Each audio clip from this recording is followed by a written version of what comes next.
कल स्कूल आना है आप लोगों को? Yes ma'am. ओके। मैम 8:30 बजे आना ना। हाँ, टाइमिंग दे रखा है मैंने।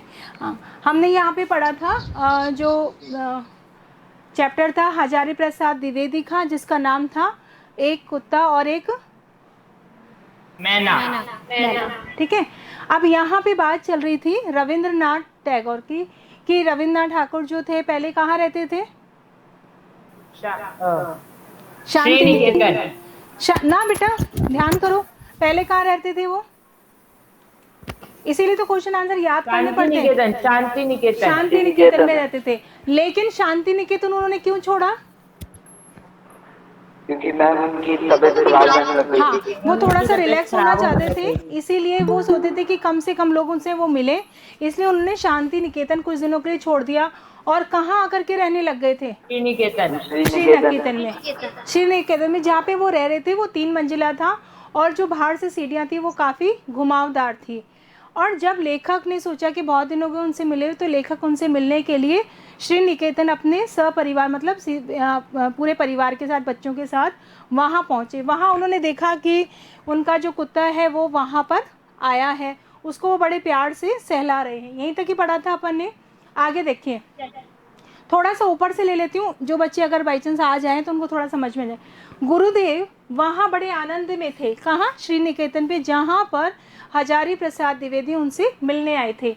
बड़े आनंद में थे, अकेले रहते थे, भीड़ भाड़ उतनी नहीं होती थी जितनी शांति निकेतन में थी। जब हम लोग ऊपर गए तो गुरुदेव बाहर एक कुत्ते को चुपचाप बैठे अस्तगामी सूर्य की ओर ध्यान। कुत्ता नहीं है मैम, कुर्सी है। ओ सॉरी सॉरी सॉरी सॉरी, बहुत फास्ट पढ़ लिया मैंने। हाँ, जब हम लोग ऊपर गए तो गुरुदेव बाहर एक कुर्सी पर चुपचाप बैठे अस्तगामी सूर्य की ओर ध्यान स्थिमित नैनों से देख रहे थे। हम लोगों को देखकर मुस्कुराए और बच्चों से ज़रा छेड़छाड़ की, यानी उन जो बच्चे उनके संग आए थे उनसे वो हंसी मजाक करने लगे। कुशल प्रश्न पूछे और फिर चुपचाप हो गए। कुशल क्षेम का मतलब बता दिया था, इसको कुशल क्षेम भी बोलते हैं, कि यानी कि आपके बारे में, कि आपकी कैसे हो, क्या चल रहा है, ये सब चीज़ें जो बात पूछी जाती है वो आती है। और फिर चुपचाप हो रहे। ठीक उसी समय उनका कुत्ता धीरे धीरे ऊपर आया और उनके पैरों के पास खड़ा होकर के पूंछ हिलाने लगा। ये चीज़ मैंने बताई कि जब जो कुत्ता होता है खुश होता है तो वो पूंछ हिला करके अपना मतलब खुशी व्यक्त करता है। गुरुदेव ने उनकी पीठ पर हाथ फेरा।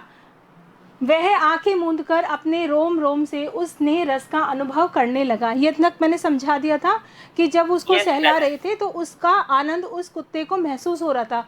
उसके रोम रोम से ऐसे लग रहा था कि मानो कि एक स्नेह रस उसमें बह रहा हो। स्नेह रस का मतलब, स्नेह का मतलब प्रेम, प्रेम का रस उसमें निकल रहा हो, बह रहा हो, ऐसा अनुभव करने लगा। ये अनुभव कौन कर रहा था?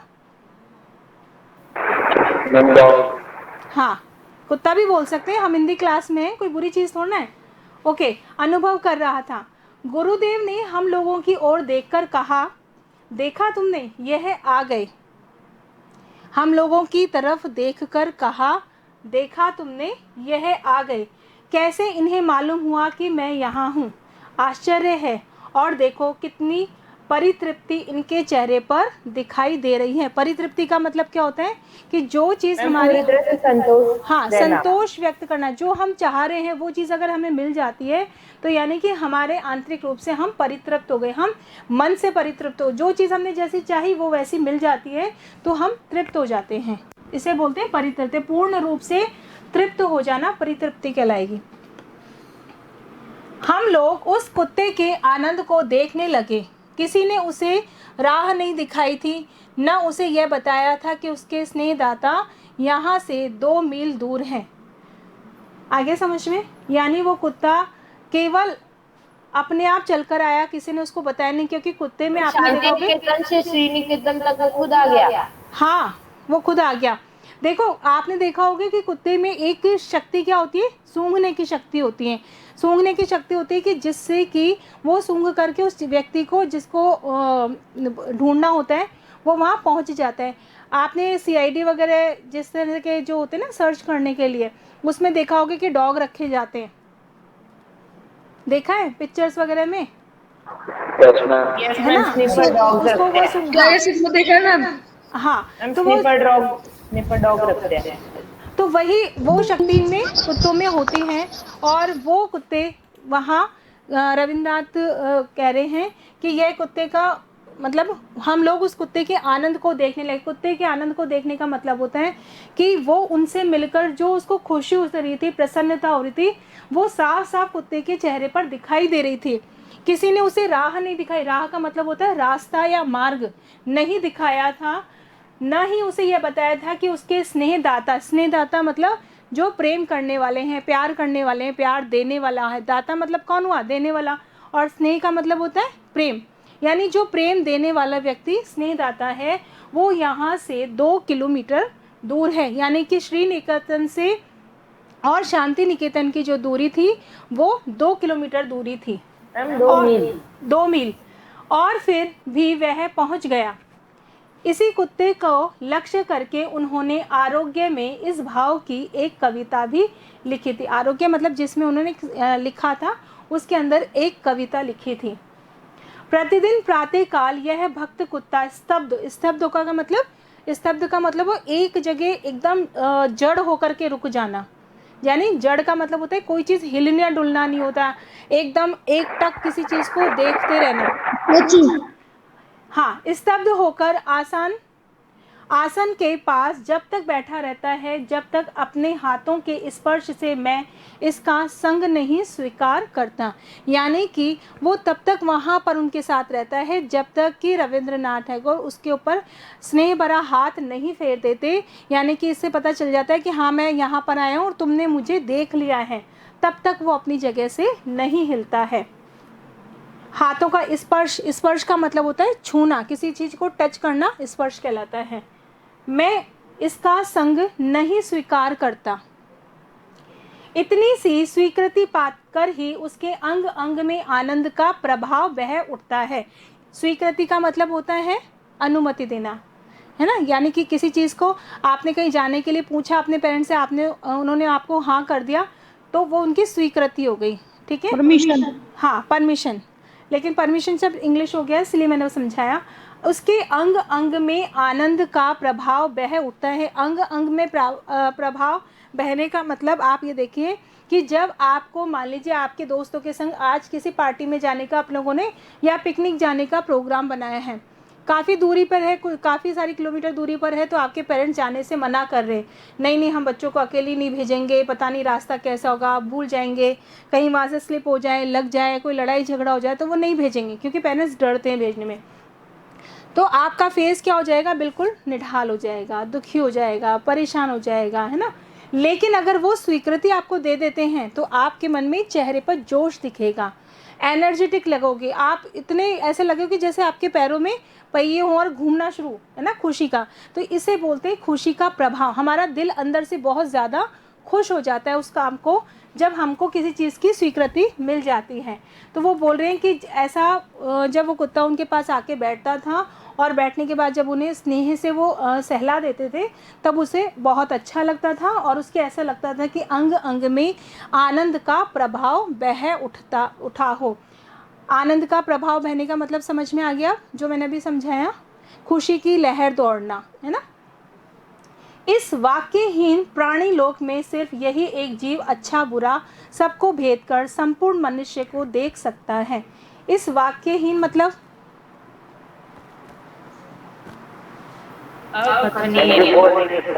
हाँ, और प्राणी लोक मतलब जो हमारा चलायमान है, जो हम चलते हैं, प्राणी लोग हैं। प्राणी मतलब जिन प्राणी लोग क्या हो गया?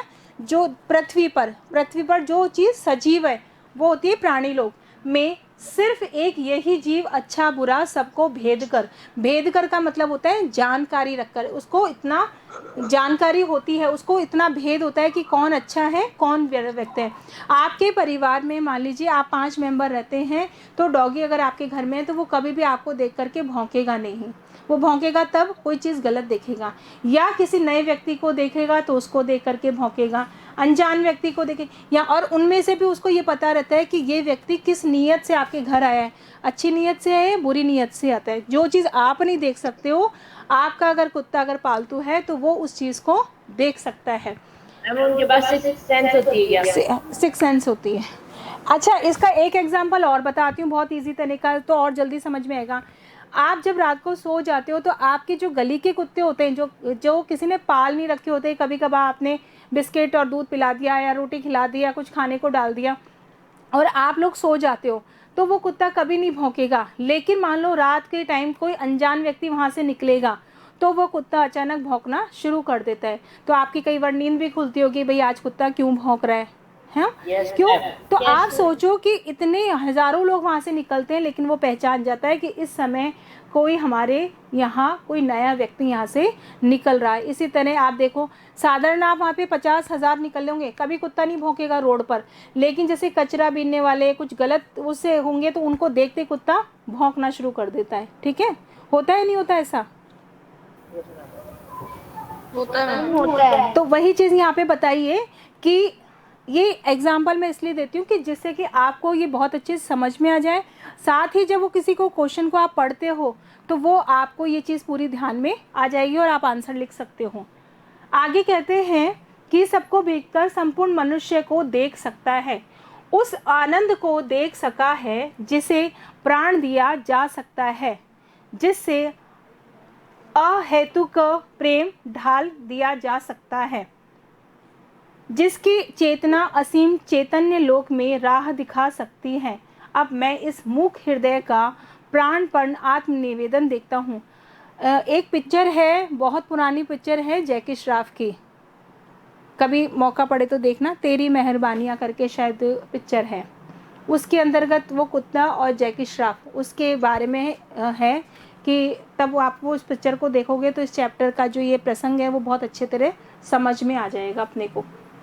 ठीक है, जिसमें अहेतुक प्रेम, अहेतुक प्रेम का मतलब बिना किसी स्वार्थ के, यानी आप किसी से कुछ लेते हो देते हो कि एक स्वार्थ उसके पीछे छुपा होता है, लेकिन जो कुत्ते का प्रेम होता है वो बिना किसी स्वार्थ के ढाल की तरह दिया जा सकता है, जिसकी चेतना असीम चैतन्य लोक में राह दिखा सकती है। जिसकी चेतना, जिसकी जागृति इस पूरे असीम, जिसकी कोई सीमा नहीं है, असीम मतलब जो असीमित है, इस लोक में चैतन्य लोक में राह दिखाई देती है। चैतन्य मतलब इस चलायमान लोक में राह दिखा सकती है। क्लियर है? जब मैं इस मूक हृदय का, मूक हृदय मतलब, मूक मतलब क्या होता है? गूंगा, जो बोल नहीं सकता, क्योंकि कुत्ता जो है वो हमारी भाषा में हमारी तरह नहीं बोल सकता है, तो इसलिए यहाँ पर मूक हृदय। लेकिन हृदय में वो सब चीज़ें से महसूस कर सकता है जो हम इंसान करते हैं, वही चीज़ें वो महसूस करता है। इसलिए कहा गया है कि जब मैं इस मूक हृदय का प्राणपण आत्मनिवेदन देखता हूँ। आत्मनिवेदन यानी कि जो वो कुत्ता कुछ कहना चाह रहा है तो वो मुंह से तो बोलेगा नहीं, लेकिन जो अंदर वो महसूस कर रहा है उसको देखता हूँ, जिससे वह अपनी दीनता बताता रहता है। यानी उसको अगर कोई तकलीफ है तो उसकी आंखों से मुझे पता चल जाता है। तब मैं ये सोच ही नहीं पाता कि उसने अपने जान की बाजी वर्ड क्यों यूज हुआ है? प्राणपण यूज क्यों हुआ है? क्या शब्द बेटा? प्राणपण। हाँ बताती हूँ, देखो, इस मूक हृदय का प्राणपण आत्मनिवेदन देखता हूँ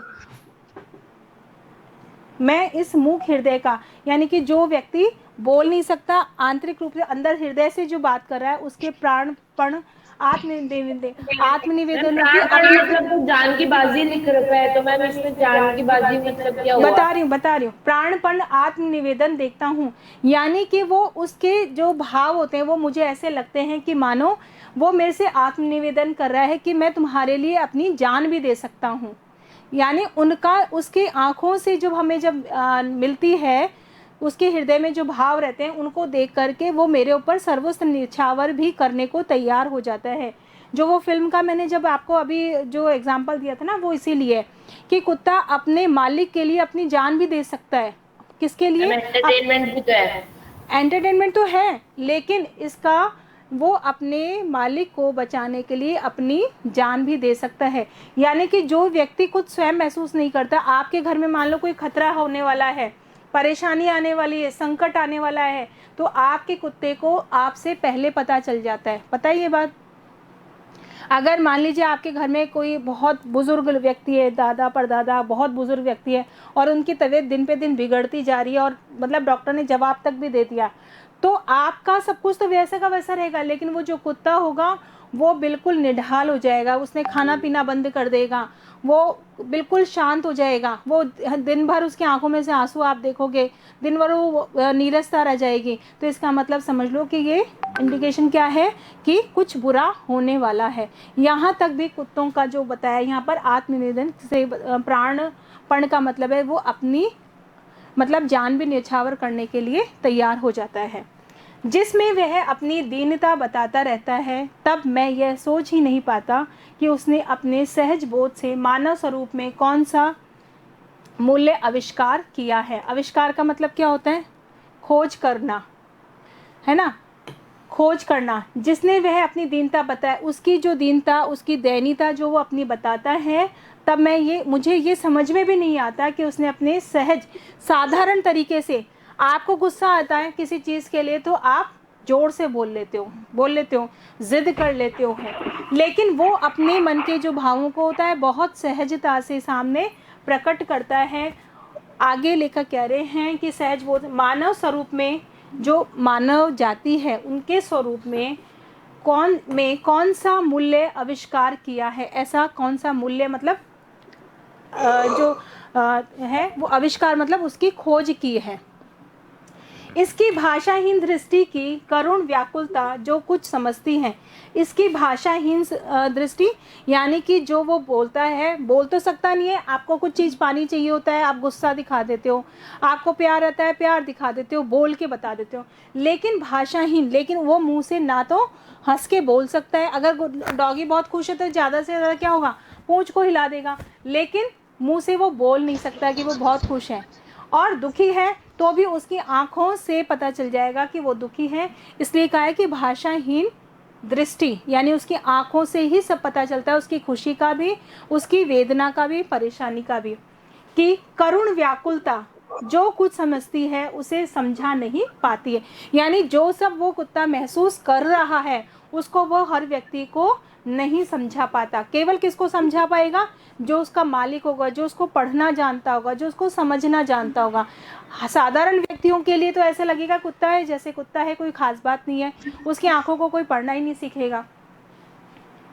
मुझे इस सृष्टि में मनुष्य का सच्चा परिचय समझा देती है। इस प्रकार कवि की मर्म भेदी दृष्टि ने, मर्म भेदी का मतलब होता है जो अपने हृदय के अंदर की बात को जान लेता है। जैसे आपकी मम्मी है, अगर आप दुखी होगे ना और आप कुछ भी नहीं कहोगे तो भी आपकी मम्मी आपके अंदर की बात, अपने हृदय की बात को जान लेती है। ठीक इसी प्रकार कई बार आप स्कूल में बैठे होते हो तो टीचर आपके पास आकर के बोलेगी, बेटा क्या बात है, परेशान लग रहे हो, तबीयत ठीक नहीं है क्या, कोई बात हो गई क्या। वो आपकी मर्म भेदी है, मतलब अंदर की, मर्म का मतलब अंदर के मर्म को, हृदय की बात को जान लेना। इस प्रकार कवि की मर्म भेदी दृष्टि ने इस भाषाहीन प्राणी किसके लिए आया? कुत्ते के लिए आया है। प्राणी की करुण दृष्टि के भीतर एक विशाल मानव सत्य को देखा है जो मनुष्य के अंदर भी नहीं देख पाता। यानी कि उसके अंदर की जो दीनता है, उसकी लाचारी है, उसकी खुशी है, उसकी तकलीफ है, जो उसकी आँखों में होती है, उस कुत्ते की आंखों में होती है, वो एक मनुष्य की आंखों में भी नहीं देख पाता। यानी आपके साथ जो मनुष्य रहते हैं वो ज़रूरी नहीं आपकी भावनाओं को समझ सके कि आप दुखी हो, कि आप खुश हो, कि आपको अच्छा नहीं लग रहा। वो तभी होगा जब आप उसको महसूस करोगे। तो एक कुत्ता ही ऐसा है जो महसूस करता है, वो मनुष्य के को देख करके नहीं महसूस कर पाता। ओके, थोड़ा टाइम बता देना बेटा, टाइम हो जाए तो नेक्स्ट क्लास है मेरी। ये रविंद्रनाथ टैगोर का पिक्चर बना हुआ है, आपकी बुक में देख लेना एक बार। मैं जब यह कविता पढ़ता हूँ तब मेरे सामने श्री निकेतन के तितल्ले पर की वह घटना प्रत्यक्ष सी हो जाती है। जब मैं कविता पढ़ता हूँ तो मेरे सामने श्री निकेतन की तितल्ले मतलब तीसरे मंजिल के तले पर, जो तीसरी मंजिल का कमरा था उसके लिए बात की गई है। यह घटना प्रत्यक्ष का मतलब होता है कि मतलब हमारे आंखों के सामने व्यतीत। एक तो होता है कि घटना आप सुन रहे हो, कहानियों में, कविता में, पिक्चर में देख रहे हो, और एक घटना रोड पर आप जा रहे हो, रोड पर कोई घटना होती है तो वो आप अपनी आंखों से जो देखते हो वो कहलाता है हमारा प्रत्यक्ष, वो प्रत्यक्ष शब्द कहलाता है। प्रत्यक्ष सी हो जाती है मतलब आंखों के सामने प्रकट हो जाती है। वह आंख मूंद कर अपरिसीम आनंद, परिसीमित, जिस आनंद का की कोई सीमा नहीं होती, जिस आनंद की कोई खुशी नहीं होती। जब आपका रिजल्ट आया और आप मान लो फर्स्ट ग्रेड में पास हो गए, बहुत जितना आपको उम्मीद थी उससे कहीं ज़्यादा नंबर हो गए, तो वो खुशी क्या होती है, वो आनंद क्या होता है, असीमा, जिसको बांधा नहीं जा सकता यहाँ तक। क्लियर हो गया? वह आंख मूंद कर अपरिसीम आनंद, वह मूक हृदय का प्राणपन आत्मनिवेदन मूर्तिमान हो जाता है। ये ध्यान है ना, ये कविता लिखी थी उसके लिए बताया गया। मूर्तिमान हो जाता है, जिस प्रकार मूर्ति का रूप एक मूर्त रूप होता है, ठीक उसी प्रकार ऐसा लगता है कि उस कविता को पढ़कर कि वो सामने मूर्ति की भांति वहां पर विराजमान है। उस दिन मेरे लिए वह एक छोटी सी घटना थी, आज वह विश्व की अनेक महिमाशाली घटनाओं की श्रेणी में बैठ गई है। एक आश्चर्य की बात और इस प्रसंग में उल्लेख की जा सकती है। एक दूसरी बात प्रसंग के बारे में यहाँ पे वर्णन कर रहा है। ये पहला प्रसंग था, उस कुत्ते के विषय में था। जब गुरुदेव का चिता भस्म कोलकाता से आश्रम में लाया गया। चिता भस्म का मतलब क्या होता है? अस्थि, उसका पार्थिव शरीर है ना, जिसमें जान नहीं हो, मतलब वो मृत्यु को प्राप्त हो चुके हों। तो जब चिता भस्म कलकत्ते, हाँ, आश्रम में लाया गया तो उस समय भी न जाने किस सहज बोध के बल पर वह कुत्ता आश्रम के द्वार पर आया और चिता भस्म के साथ